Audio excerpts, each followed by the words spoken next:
Fitzgerald. I'm studying music and sound production technology, and my dissertation title is An Exploration of Emotional Effects of Approaches to No Extension Sound Design.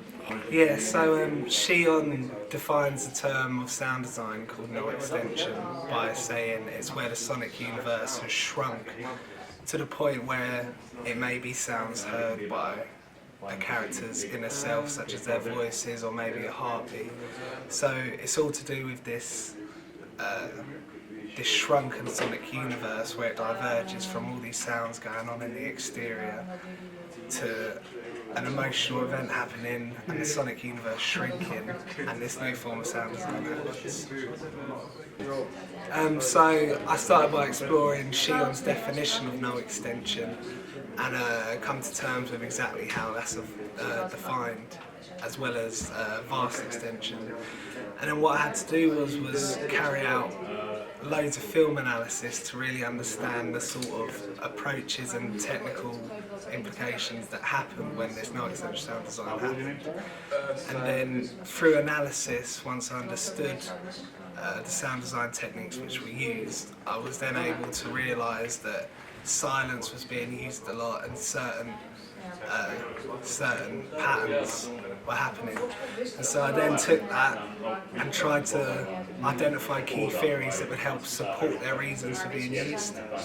So after all the film analysis, one of the key theories I looked at was Bregman's audio scene analysis, which is how people isolate sounds in their surroundings by focusing on them.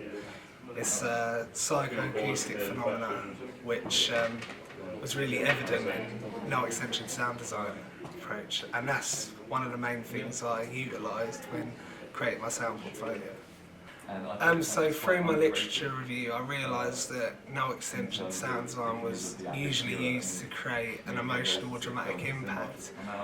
And I also realised that there were different types of no extension sound design used. And so what I wanted to do was create different soundtracks which explores individual approaches and see the emotional effects that they have. And this was done by creating 5 different soundtracks for a single film clip. And to do this I used Ableton out of personal preference, just because of my workflow. And as the project was much more concept based, I concentrated on using royalty-free sounds and the actual compositional process and dedicated a lot less time to the recording process.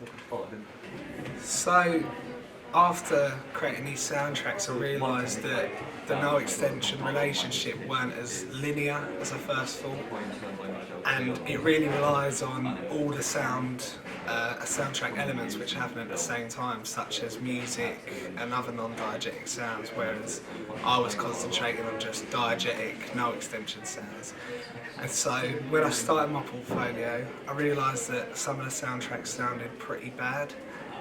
And so as my portfolio progressed, I tried to include, more music or non-diegetic sound effects, and all this tied together really helped to create the emotional impact.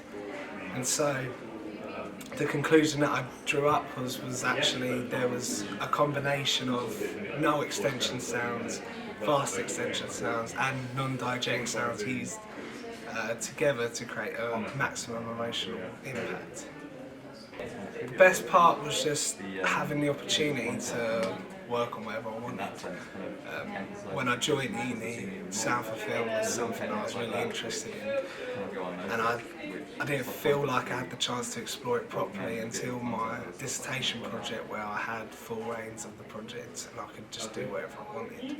So I didn't hesitate to do sound for film, and hopefully I've left with a nice portfolio to show people.